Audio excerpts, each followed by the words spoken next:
Buenas tardes, gracias por venir. Antes que nada, dejadme agradecerle a Luis que la confianza para que te presente libros, por estar a la altura, y a Nagama también por confiar en mí.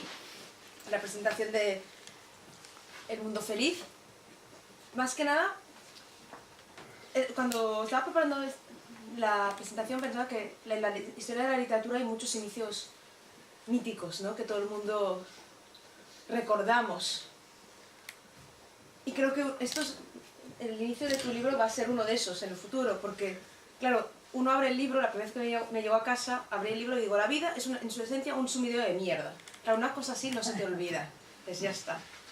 Y ya tienes ganas de seguir leyendo o directamente decir, vaya mierda de vida, ¿no? O sea, y además con el título que llama El Mundo Feliz, que ya empieza ahí el juego irónico desde la primera línea con respecto al título. Mi idea es hacer una conversación, pero bueno, antes que nada, por si alguien no lo ha leído, un poco un breve, no resumen, pero bueno, unas 2 líneas para un poco saber de qué nos plantea Luis G. en El Mundo Feliz y si te parece empezamos a conversar. Muy bien. Como el subtítulo dice, es una apología de la vida falsa, pero claro, aquí en el concepto de vida falsa es un poco problemático, en el sentido que para Luis G. Ha ido como 2 tipos de falsedades, por si me permitís. Por un lado, hay la falsedad en la que vivimos, o lo que podemos decir la falsedad en torno a la condición humana, todos esos mitos que nos creamos y con los que nos hemos constituido como individuos y como sociedad, acerca, por ejemplo, de la bondad, acerca de las posibilidades, acerca de la libertad. Y Luis es muy crítico, podemos decir, con todos estos mitos en torno a la condición humana, que es un tipo de falsedad, mientras que por otro lado rescata o hace una apología de lo que es una falsedad artificial, o podríamos decir ese mundo Matrix, que es como una perfecta novela en la que él, digamos, sostiene, corrígeme, en lo que todo el mundo tendríamos que un poco entrar a vivir o aprender a vivir, ¿no? Como si viviéramos casi en un estado lisérgico. Drogas o no. No vamos a hacer esa apología. Pero sí que en un estado de... bueno, de creencia en la ficción en el sentido más amplio del término. Y aquí yo quería un poco empezar a preguntarte, ¿no? ¿Qué es este mundo Matrix en el que nos invitas a vivir? Y cómo este mundo Matrix también se contrapone, en cambio, a este mundo falso en el que, sin embargo, sí que vivimos. Me parece buen comienzo para arrancar con lo que es el libro, porque en el fondo es el núcleo. Antes que nada, por pura cortesía sincera, quiero agradecer a la librería que nos acoge, a los que estáis aquí, martes a las 7 de la tarde, y a mi editorial, que sigue dándome confianza para publicar, y por supuesto a ti, por estar aquí acompañándome. Yo creo que hay, lo has definido perfectamente, yo creo que hay 2 falsedades. Una falsedad que es la falsedad en la que, incluso me atrevería a decir que hay 3 falsedades. Hay una falsedad que es en la que vivimos conscientemente de que es una falsedad, que es la falsedad Instagram, por llamarlo de alguna manera. Es esa falsedad en la que nosotros encontramos todos nuestros agujeros, todas nuestras debilidades, todas nuestras vulnerabilidades, y lo que tratamos es simplemente de disimularlas socialmente, poniendo nuestra cara más feliz o más amable, sabiendo que es mentira, sabiendo que la foto que estamos poniendo es la foto que nos retrata dulcemente y que estamos dejando de poner las 100 fotos que nos retratan amargamente.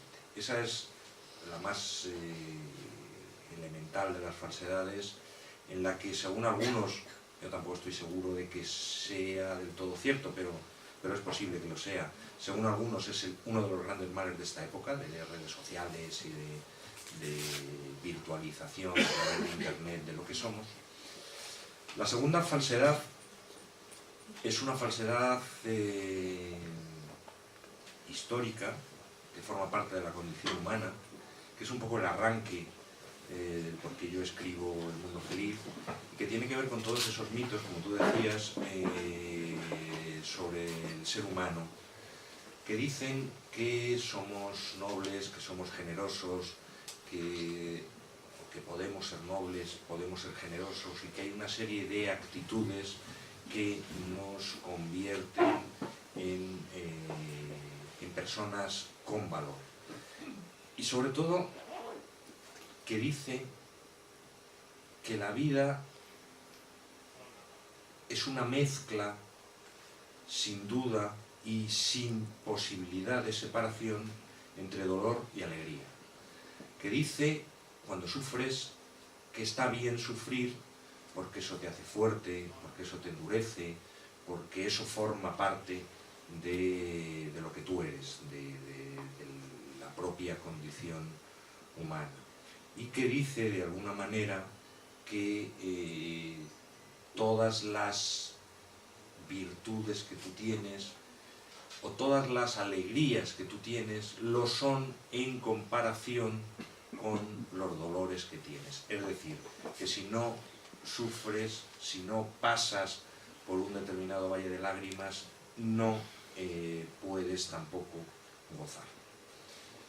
Yo creo que es una de las grandes mentiras, la mentira de la zorra y las uvas, sobre la que se constituye pues toda la historia del arte, toda la historia de la literatura, todos mis libros, entre otros. Quiero decir que es algo de lo que yo de alguna manera reniego en El Mundo Feliz, pero que no es algo ajeno a mí, que constituye toda la idea humanista que tenemos del ser humano. Y luego hay una tercera falsedad, que es la falsedad de la que yo hago apología, que tiene que ver con una mentira voluntaria, deliberada, en la que uno quiere vivir. Es decir, una novela en la que uno quiere vivir. Se parece bastante, pero perfeccionada, se parece bastante a cuando nos metemos tanto en una novela o en una película que perdemos esa sensación de nuestra vida. Esto que se dice, que a mí me molestaba tanto cuando la gente decía, no, es que yo tengo tantos problemas, lo que voy es al cine a disfrutar, a alejarme de mi vida, a evadirme, y por lo tanto necesito una falsedad. Bueno, yo lo que digo en El Mundo Feliz es que en los tiempos en los que vivimos, en los tiempos en los que vamos a vivir, es decir, que estamos en vísperas, hay ya elementos que tienen que ver con la tecnología, que tienen que ver con la manipulación genética, que tienen que ver con la neurociencia, que nos van a permitir vivir en una especie de Matrix. Para quien no tenga fresco Matrix, o incluso para quien no lo haya visto nunca, os recuerdo que Matrix es una máquina maléfica, que yo evidentemente no creo que tenga que ser maléfica, una máquina maléfica que lo que hace es, para absorber la energía, para tener electricidad, para entendernos, que solo puede obtener de la vida humana, de los seres humanos. Cuando un bebé nace, lo enchufa en una especie de gran nave abisal, en cápsulas, están ahí los bebés que van creciendo enchufados a una máquina, su cerebro enchufado a una máquina, en la que lo que esa máquina les hace es darles la ilusión de que viven, bueno, pues una vida como semejante a lo mejor a la que vivimos nosotros. Pues unos se creen ingenieros, otros se cree informático, creo recordar, tienen amores, ven la realidad, ven a la gente con vestidos y con movimiento, es decir, viven en una vida que es completamente falsa, es un programa informático de hecho, pero ellos creen que es verdad. Bueno, a mí me parece que esa sería la vida que nos podría, por fin, hacer felices al 100%.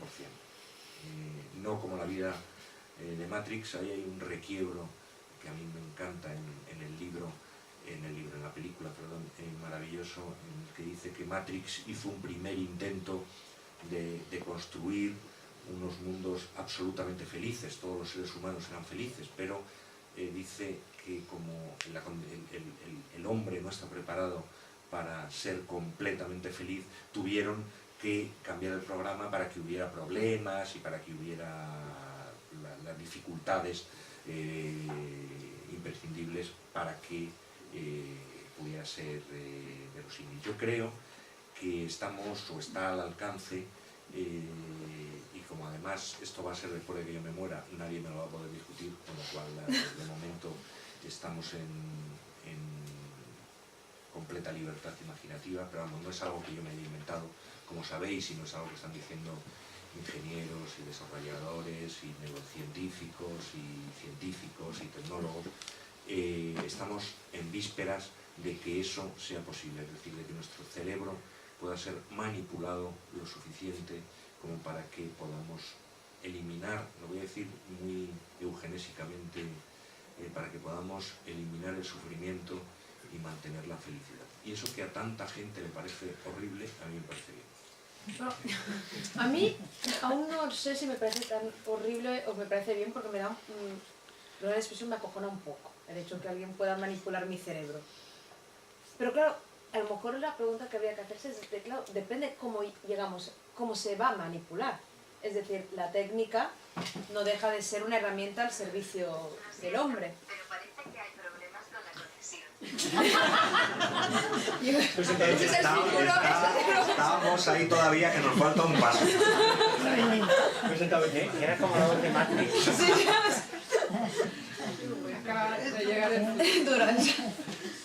claro, hay que presuponer, digamos, que estos avances se vayan a utilizar para modificarnos para bien, porque luego hay todo un género de la ciencia ficción, ¿no?, donde la técnica sirve para manipularnos para mal. Hay que advertir antes que nada que esto, en este mundo utópico, distópico que planteamos, en este mundo futuro, tendría que ser o sería algo absolutamente voluntario, es decir, que uno tiene perfectamente la capacidad de decidir, como en El mundo feliz de Huxley, que es un poco del que parte mi libro, del que parte Un mundo feliz. Uno tiene la posibilidad de irse a una reserva o de vivir en determinadas zonas, o de vivir integrado en la sociedad y decidir que no, que él quiere seguir sufriendo, quiere seguir siendo puro y quiere seguir siendo auténtico. Yo esto lo comparo mucho, para que me empiecen a caer hostias esta noche, con lo del parto sin dolor, que además sí, ahora está reviviendo de alguna manera.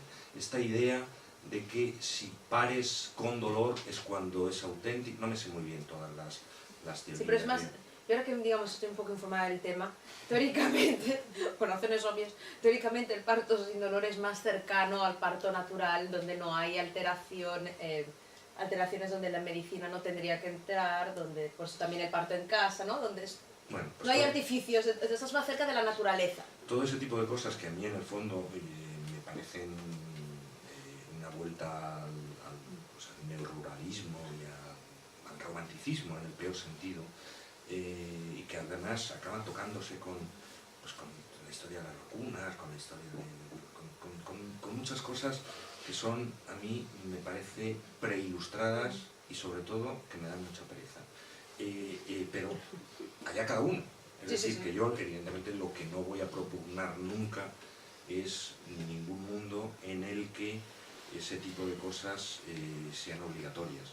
Pero a mí la idea de que en algunos momentos muy dolorosos de mi vida, que tengo perfectamente acotados, hubiera habido la posibilidad de extraerme, esto es una película también, y lo digo así hago el relato de esta manera porque ya está hecho previamente, extraerme determinados recuerdos y que me permitieran seguir viviendo con una cierta normalidad y seguir construyendo el futuro sin esos recuerdos, bueno, es una elección, evidentemente. Sí, claro. Hay alguien que puede pensar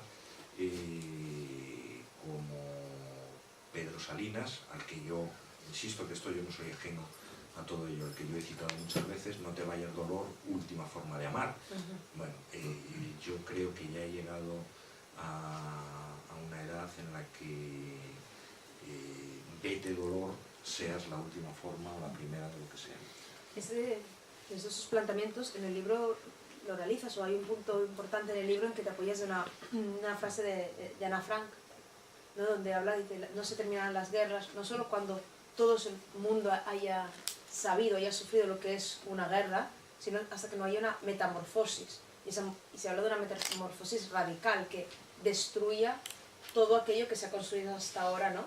Para reconstruir, claro, Ana Frank no habla de revoluciones científicas, pero sí que plantea un poco lo que estás planteando, ¿no? Es necesario, entre comillas, hacer borrón y cuenta nueva, ¿no? Reconstruir todo desde cero.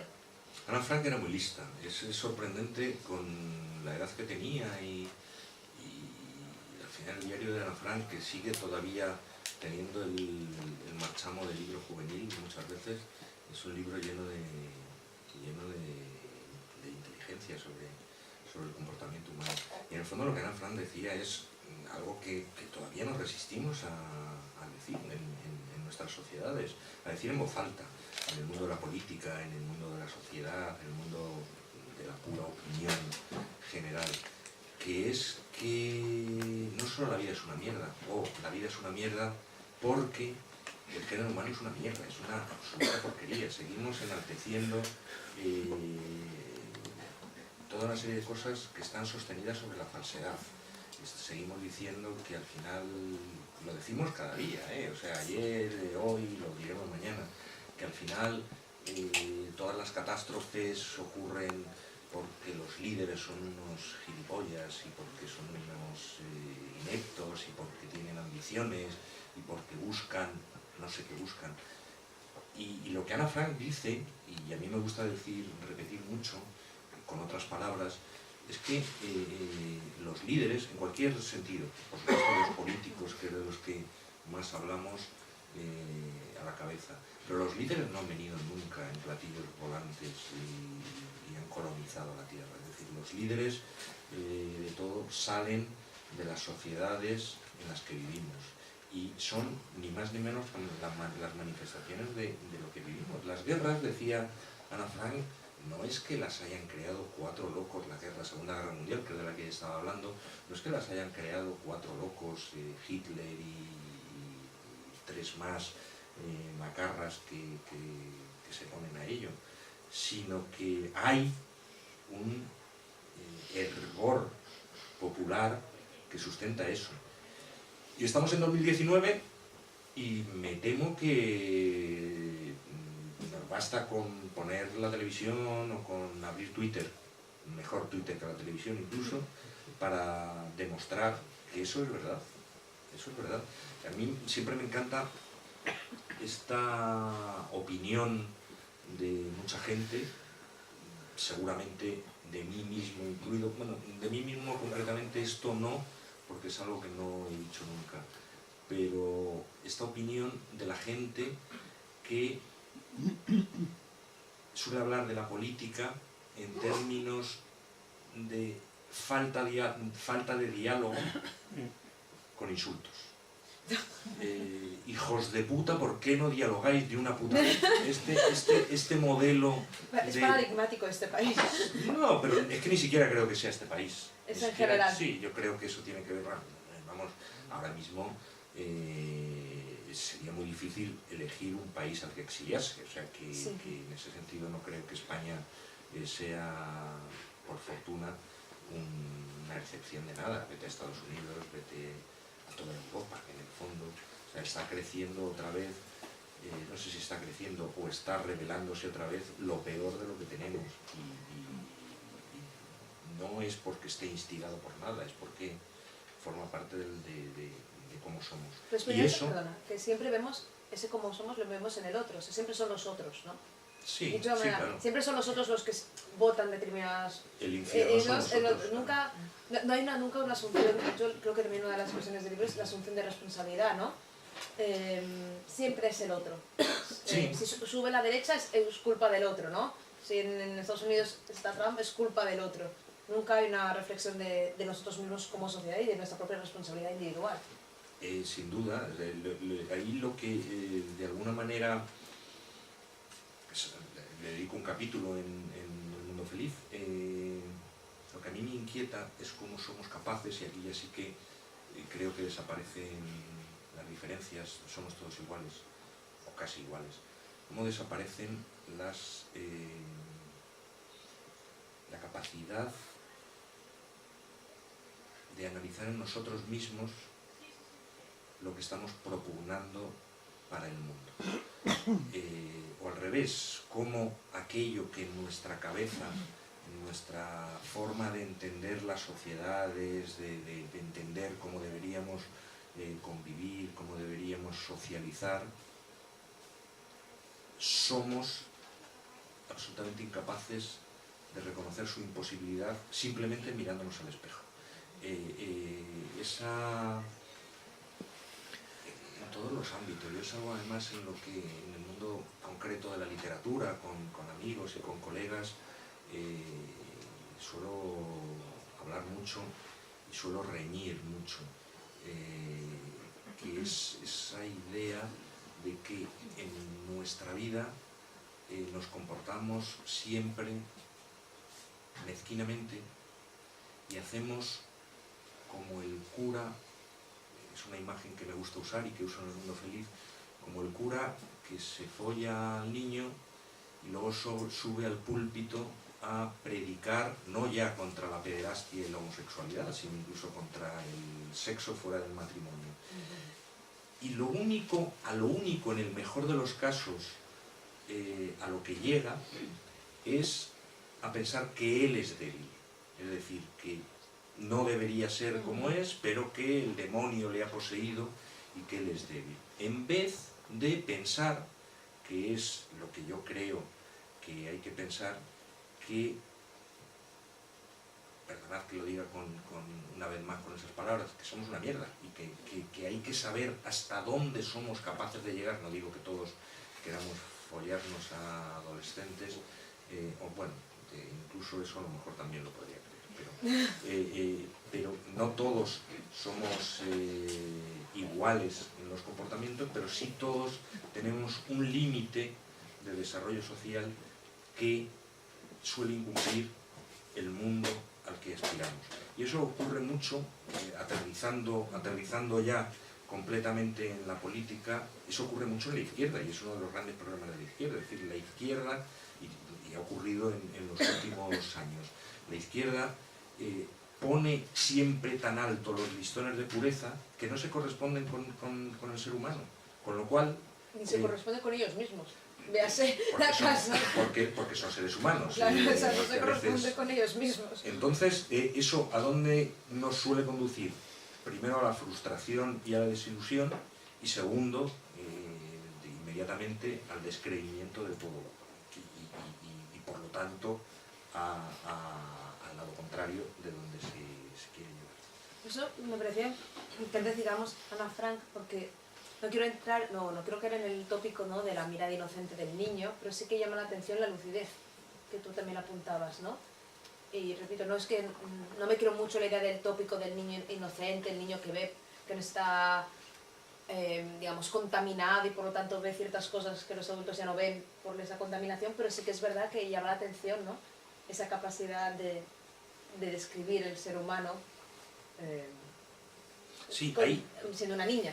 Ahí yo creo que hay dos, esto ya es una opinión sin procesar ahora, bueno, procesada suficientemente, pero sin formular, y que no está en cualquier caso en El Mundo Feliz. Yo creo que los niños, Ana Frank tenía 14 años, creo recordar, cuando escribe el diario y cuando ocurre todo lo que ocurre, o sea que está justo ahí en el final de la infancia y en la plena adolescencia, y yo tengo claro que era una niña superdotada, que tenía una capacidad de reflexión y de mirada que está muy lejos de lo que es normalmente un chaval, una chica de esa edad. Pero yo creo que por un lado, los niños son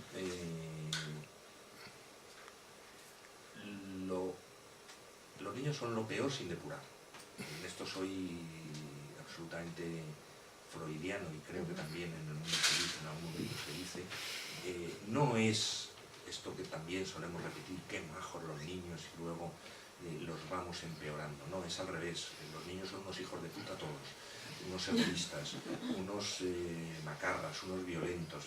Y luego, es verdad, como tú dices, que los niños fíjate, todos, cuando cambiamos de vida, es decir, cuando llegamos nuevos a un trabajo, cuando empezamos una relación, cuando empezamos algo de lo importante, de lo grande, tenemos una mirada ingenua, limpia, que si pudiéramos proyectarla, es decir, a mí, yo siempre que he cambiado de trabajo, cuando llego a un trabajo, de repente digo, pero estas cosas, ¿por qué se hacen así? Y efectivamente, y tengo yo razón, vamos, tengo razón yo o el nuevo que llega. ¿Por qué se hacen estas cosas así? Porque estás viendo de nuevas todos los errores que el sistema ha ido acumulando y quien está allá adentro, bueno, pues lo hace por rutina o por comodidad o por intereses o por lo que sea. Y con los niños pasa eso mismo, pero no en el trabajo, en la pareja, sino en la vida. Es decir, de repente, pues ven la vida y dicen, pues esto es... ven estas perplejidades que a nosotros nos desaparecen, porque si no nos desaparecieran, tendríamos que suicidarnos, es decir, no podríamos vivir continuamente con esas perplejidades. Ven esas perplejidades y las manifiestan. Y eso es esa mezcla, esa buena mezcla del final de la infancia y el principio de la adolescencia, cuando eres alguien inteligente y generoso, yo creo que es un momento de lucidez, claro. O sea, esa cualidad en cualquier caso sí que te da siempre lucidez, la cualidad de mirar las cosas desde fuera y mirar las cosas de nuevo, siempre que no tengas miedo, porque otra cosa que suele ir acompañada a esa situación es la situación de miedo, de bueno, llegas al trabajo y dices, joder, pues si se hace así, será porque tiene que ser así, que estoy equivocado yo. Normalmente no, normalmente es al revés. Uno de los temas que me parece interesante del libro es el concepto de la idea de la libertad, ¿no? Porque todo el mundo nos llenamos la boca con la palabra libertad en distintas esferas y todos aspiramos, ¿no? O siempre abandonamos diciendo que la máxima o el máximo derecho del hombre es el de ser libre. Pero aquí lo que cuestiones es qué entendemos por libertad o hasta qué punto cuando hablamos de libertad es una utopía y en tanto que utopía algo irrealizable, ¿no? Porque realmente la libertad a la que se aspira nunca... O sea, siempre hay algo determinado, y empezando por nuestra propia naturaleza, ¿no? Sí, yo, fíjate, de todos los capítulos del libro me han dicho, desde que salió el libro me han dicho algunos periodistas, algunos amigos, algunos gente que lo ha leído, sobre todo algunos que me conocen, pero tú esto en el fondo tampoco te lo crees del todo, y yo digo que sí, que me lo creo absolutamente, o sea, que nada de lo que hay algunas cosas me las creo enfáticamente y otras cosas me las creo menos enfáticamente, sobre todo lo que son proyecciones a futuro, que bueno, no las puedo creer relativamente, tengo que apoyar mi fe en otros. Pero de todos los capítulos en el que tendría más dudas es justamente en el de la libertad, porque además es un tema en el que está perfectamente balanceado, está perfectamente confundido, no en el capítulo que también, sino en general, en el propio concepto de la libertad, está siempre confundido lo que es la libertad política, que yo creo que es indudable, que podríamos llegar a estar casi todos de acuerdo, y la libertad metafísica. Y la libertad política muchas veces se apoya en la libertad metafísica. Y la libertad metafísica no se apoya en la libertad política, por supuesto. ¿Qué quiere decir esto? Que de alguna manera de lo que tendríamos que discutir, y es imposible hacerlo, más allá de pajas mentales, porque lleva toda la historia de la filosofía haciéndolo y no se ha llegado a ninguna conclusión, es de si esto que llamamos libertad personal, libertad individual, existe o no existe. Es decir, si somos deterministas, como yo en buena medida soy, es decir, que creo que la genética, el propio azar, la teoría del caos, las condiciones familiares, sociales, tu propio desarrollo, te abre un camino en el que esto que llamamos elección, capacidad de decisión, en el fondo es falso. Y que muchas veces, incluso cuando es verdadero, como decía, tiene que ver con el azar, es decir, que decidimos blanco o negro, sí o no, porque hay en ese momento algo que nos atrae hacia el blanco o hacia el negro, pero que no hay una capacidad deliberativa. ¿Qué es lo que yo digo entonces? Que esto para mí sí que es bastante indudable. ¿Qué es lo que yo digo en El Mundo Feliz? Que a mí, más que la libertad, y este es se puede confundir con casi en algún momento con una defensa de algunas dictaduras y nada más lejos de mi interés. Más que la idea de la libertad, lo que me interesa es la ilusión de la libertad. Es decir, yo soy libre si creo que soy libre. Si yo creo que soy libre, es decir, si yo vivo con la conciencia de que estoy eligiendo, de que estoy decidiendo, de que cuando hago determinadas cosas lo hago porque he tomado la decisión de hacerlas, me vale.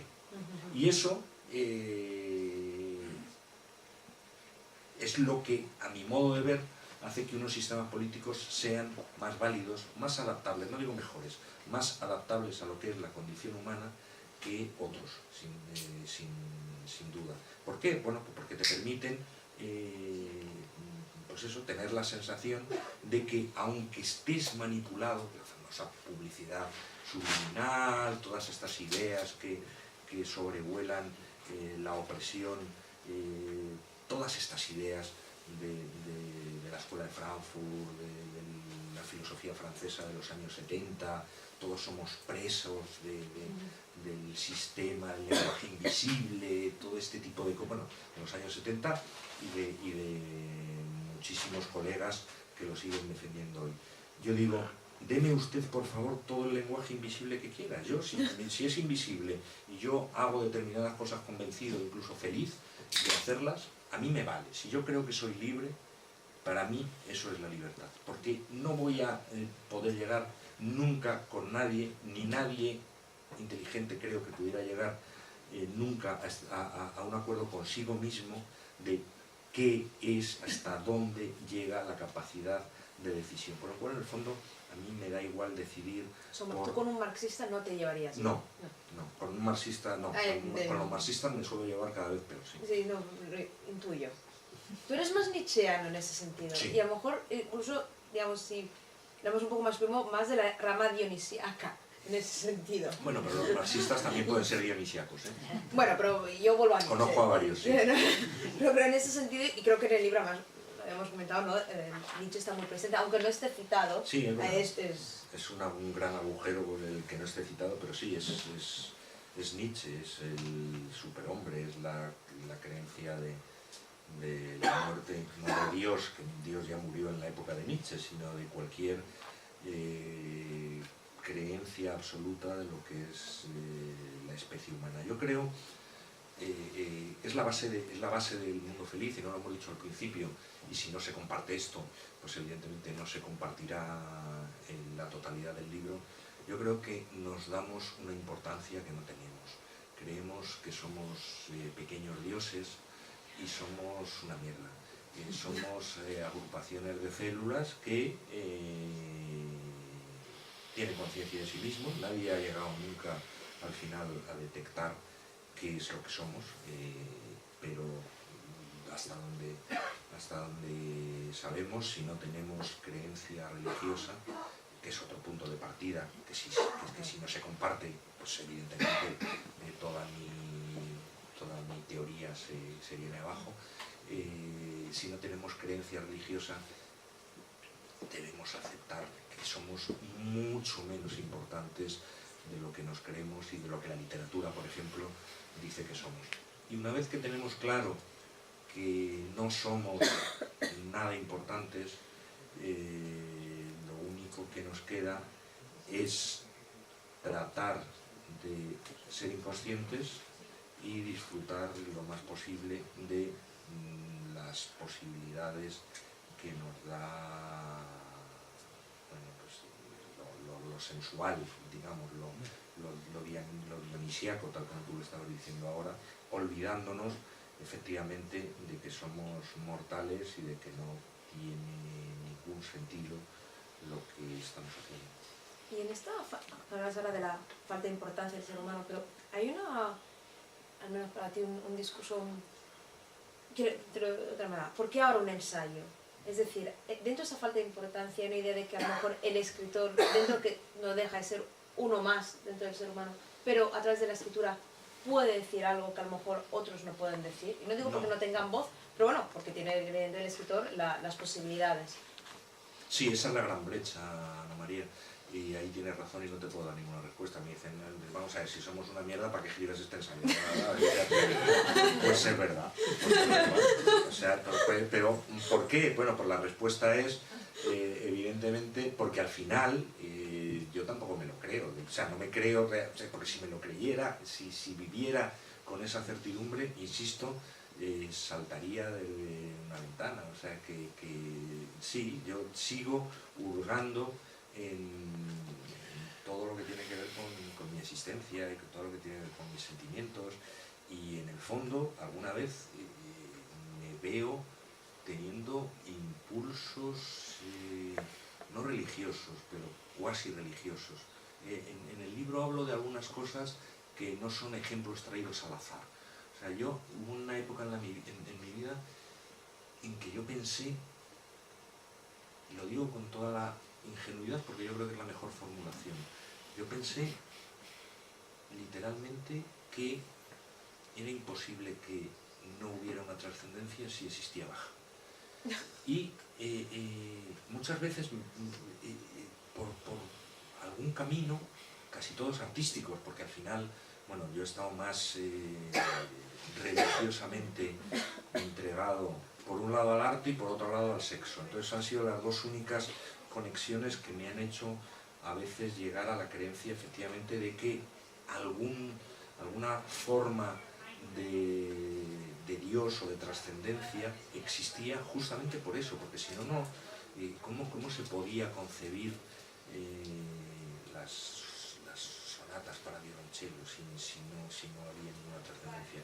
Pero es una memez. O sea, Bueno, decir hay que toda una tradición, es decir, la ascensión a través del arte o a través del sexo es toda una tradición desde los místicos en adelante, quiero decir, tan memez, ¿no? O al menos Sí, muchos han compartido esa memez en todo caso. El que sea una tradición no quiere decir que no sea una memez. Bueno, sí, pero quiero decir... Hombre, yo ya a mi edad Es compartida, trato de escribir de memeces serias y importantes, pero vamos... Pero tiene tradición, al menos es una memez con tradición. Sí. Pero sí, es verdad, o sea, lo coherente con el mundo feliz, lo verdaderamente coherente había sido no escribir. Pero ¿y escribirlo a través del ensayo? O sea, ahora por ejemplo también que se hablaba mucho ahora de la escritura del yo, digamos, de esta novelística que está, de la narrativa mucho más cercana a lo real, incluso habla de que los lectores ahora hay ansias de realidad. Estos mismos planteamientos, ¿necesitas ponerlo desde la no ficción, desde el ensayo? No te puedo responder esa pregunta, porque esto sí que vino como... Es un libro de pensamiento, es un libro de ideas que yo he ido depurando, perfilando desde hace años, algunas desde hace muchos años y otras pues desde que descubrí el transhumanismo, desde que descubrí la neurociencia, desde que empecé a leer sobre algunas cosas. Entonces era un libro de pensamiento desde el principio, es decir, ni se me pasó por la cabeza convertir eso en una novela o en un libro de no ficción narrativo. Era un libro en el que las ideas tenían que tener la forma de exposición de ideas. Es verdad que en cualquier caso es un ensayo nada académico, nada doctrinario, no podría serlo en ningún caso, pero no hubo nunca alternativa a eso. Lo que sí es interesante, sobre todo en un país como España, donde el mundo de las humanidades y las ciencias están muy separados, y normalmente los de letras, al menos hablo por mi caso, sabemos muy poco de ciencias, o nada directamente, que en el ensayo hay una conexión directa, y ahora decías, ¿no?, que te interesó la neurociencia, es decir, hay un punto de, a través del pensamiento, las letras, o las humanidades más clásicas, la filosofía y los avances científicos o los ensayos sobre ciencia se unen, ¿no? Es que yo estoy convencido, y eso es uno de los pilares también del mundo feliz, estoy convencido, tampoco esto es nada original, pero cada vez más estoy convencido de que la ciencia nos está abriendo caminos de metafísica, es decir, que nos está explicando, sobre todo la neurociencia. Me encantaría vivir lo suficiente para poder leer eso negro sobre blanco, es decir, todo lo que se está averiguando sobre el cerebro que al final desmonta todo el romanticismo, si las cosas siguen por donde parece que siguen. Es decir, si esto que no es nada nuevo, que yo ya lo oía cuando era adolescente, esto de que en el fondo te enamoras porque hay un punto que se... simplificándolo mucho, porque las cosas son mucho más complejas sin duda, pero cuando realmente se llegue a hacer un mapa de los sentimientos, por ejemplo, nadie podrá volver a escribir poesía como lo de Auschwitz, nadie, por razones distintas, nadie podrá volver a escribir poesía sin morirse de la vergüenza, porque al final será un desmontaje de todo lo que creemos importante del ser humano. Yo creo que lo que está haciendo la ciencia, la tecnología, la biogenética, es descubrir no solo mecanismos para que vivamos más, para que vivamos mejor, o para que tengamos robots que nos limpien la casa, sino todo lo que tiene que ver con los big data, que yo creo que al final van a desmontar también la idea de libertad de la que hablábamos hace un momento. Todo eso me parece que si los tuviera cualquier filósofo desde los orígenes hasta nuestros días, podría llegar a cambiar todas las teorías que se han elaborado. Entonces, en ese sentido, claro que me interesa. Lo leo de ciencia y leo de tecnología, pues como tú dices, como un tío de letras que lee lo justito y que además le cuesta trabajo entender muchas cosas, pero me apasiona, claro, me apasiona mucho. ¿Y el problema de la tecnología no crees que puede ser una nueva cárcel? Acabamos... A lo mejor yo, repito, he visto muchas películas de ciencia ficción y toda la tecnología siempre eran los malos, los robots, pero es decir, que acabemos atrapados por nuestros propios inventos. Pero es que yo creo que estamos atrapados. Ya sabemos. O sea, estamos atrapados, siempre hemos estado atrapados por distintas cosas. Yo de todas formas, sí que decía, al hilo de, y algo apunto en El Mundo Feliz, esa pequeña broma de que todas las películas en las que los robots se apropian de la Tierra y al final los robots son súper malos y está todo muy oscuro y no hay ninguna razón que justifique que eso vaya a ser así, no hay ninguna razón. Es decir, el mismo Matrix, que a mí me sirve como modelo, yo creo en un Matrix deliberadamente creado, no en un Matrix que se apropia del mundo y que usa a los seres humanos como sangre para sus venas. En ese sentido yo creo que la literatura de anticipación, la literatura de ciencia ficción, todo este tipo de literatura le ha convenido, o le ha interesado, porque es mucho más, da mucho más juego, la distopía que la utopía. Si todas las familias felices se parecen y solo las infelices son interesantes, pues aquí todas las sociedades utópicas se parecen y las distópicas pues son estupendas. Por eso la literatura de ciencia ficción ha tendido siempre a crear monstruos malignos. Yo no creo que tenga que ser así, pero en cualquier caso, insisto, yo me siento atrapado. Yo creo que no he estado no atrapado nunca en mi vida por distintas cosas, y algunas de ellas por cosas de las que me siento perfectamente orgulloso, por lo cual cuando digo atrapado ni siquiera puede tener que ver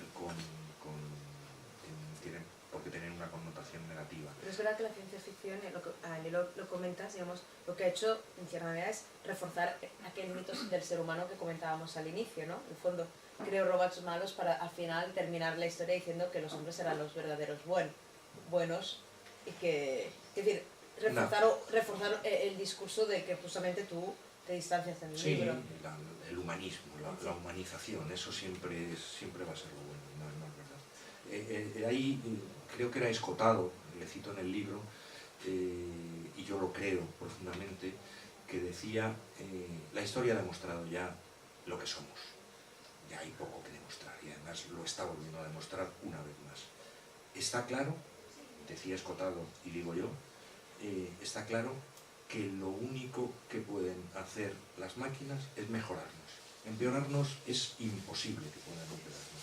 Con lo cual, pues a lo mejor tampoco nos mejoran, Es posible, pero desde luego, ante la duda, intentémoslo. Yo creo que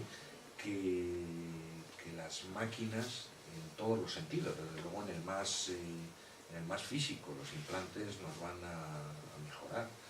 Yo querría también haber llegado un poco antes o un poco más tarde para tener algún implante, pero... Ser un cibor, por ejemplo. Sí, un cibor guapo. y no va a poder ser, pero... El primer cibor era catalán, el primer cibor español es de aquí, es de Barcelona. ¿Sí? Sí, se ha puesto un ojo. Ah, sí, yo le conocí. A este Ah, le pues mira, conocí pues mira. en un programa de televisión y además él El del ojo. era un personaje muy curioso, porque él estaba convencido de que era superior al resto de los humanos, que por otro lado puede ser coherente con lo que yo estoy diciendo, porque veía, ya no me acuerdo cómo era la explicación que daba, pero decía que él los colores no los veía, sino No que los oía. los oía, y entonces que si yo veía 30 colores o 100 gamas de colores, él percibía 2000. Yo le decía, pero ¿para qué quieres percibir 2000? Entonces, tampoco creo yo que... No, es súper importante, no lo puedes entender. Y era, bueno, pues es posible que tenga... Era un poco... Ese chico era cibor en todos los sentidos.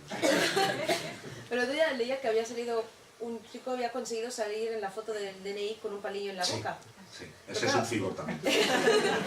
Pero claro, él había sido el primer español reconocido para poder salir en el DNI, en el pasaporte, con el ojo. Porque claro, el ojo no se lo puede sacar porque está implantado en el cerebro. Sí, claro, sí. entonces...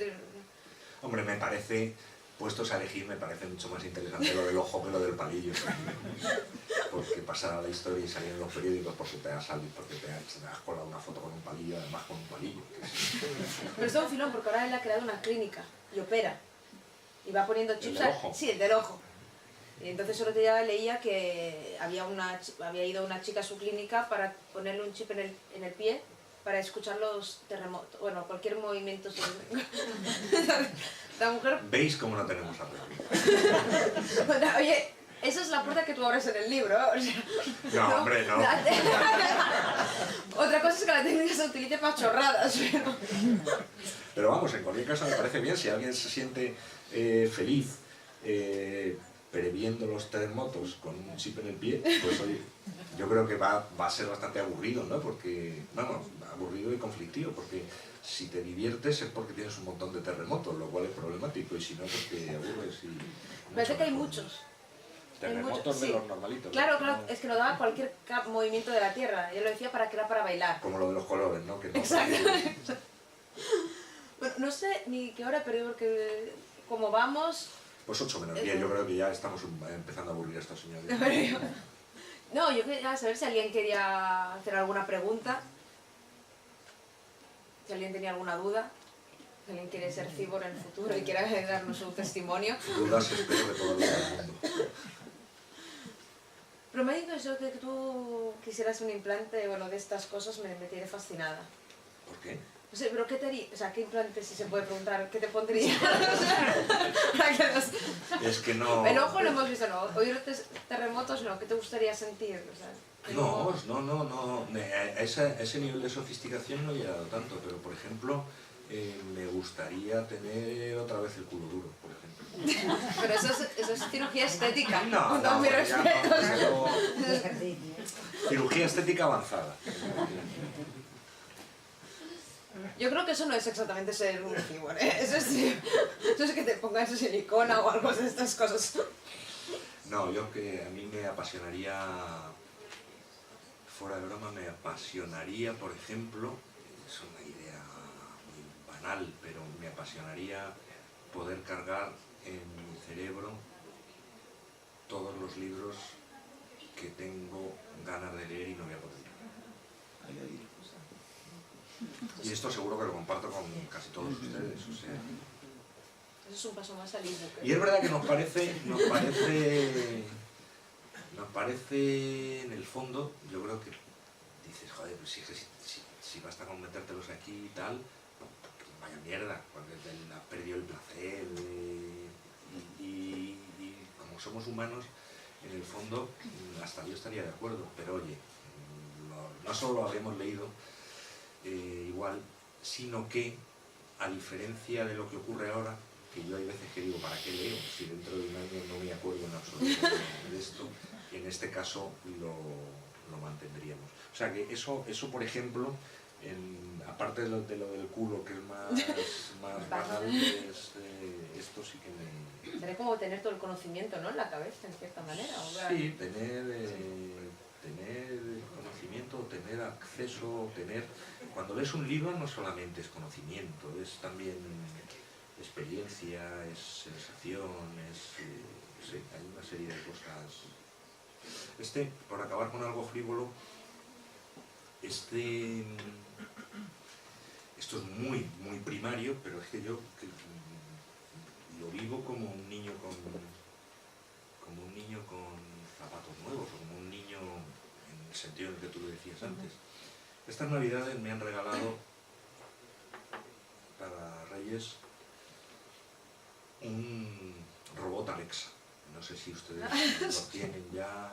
¿Y funciona bien? Funciona estupendamente. Y es un robot, que es un cilindro que está enchufado, está conectado a internet y que, nada, pues tú le dices, Alexa, ponme la canción que cantó Rosalía de los Chunguitos, y te pone la canción que cantó Rosalía de los Chunguitos. Tú le dices, Alexa, soy guapo, y te dice, eres una belleza absoluta. Te da toda la información, que está conectada a internet, es decir, que no es magia ni nada. Te da toda la información, te facilita la vida, porque le dices, Alexa, ponme la lista de la compra de los pepinos, y entonces te aparece en una lista de la compra que tú tienes en el móvil, de forma que nunca se te olvida que tenía que haber apuntado los pepinos y no los he apuntado. Pero aparte de eso, el otro día, hurgando, porque todavía lo estoy descubriendo, me pasó, me he acordado por esto que acabo de decir en los libros. Hay una aplicación que puedes a distancia, yo ahora puedo encender la luz de mi casa desde aquí con el móvil, a través de Alexa. Y de repente, en la aplicación, veo Kindle. Y digo, joder, entonces me pongo a mirar. En Kindle estaban los libros que yo había comprado en Kindle. Entonces leía a uno y me lo empezó a leer desde el principio hasta el final. No es algo que yo vaya a usar en absoluto, porque soy incapaz de escuchar libros. Necesito la concentración de la lectura, o necesito, que es lo que me apetecería realmente, que en vez de leérmelo, me lo hubiera insertado.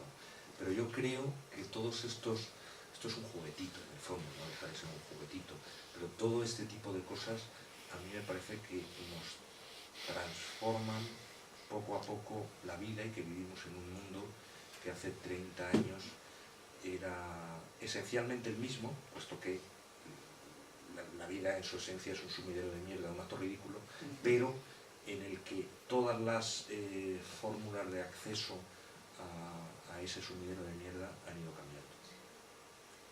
Vale, te primera pregunta frívola. Oye, ¿y lee bien? Lee de puta madre, sí.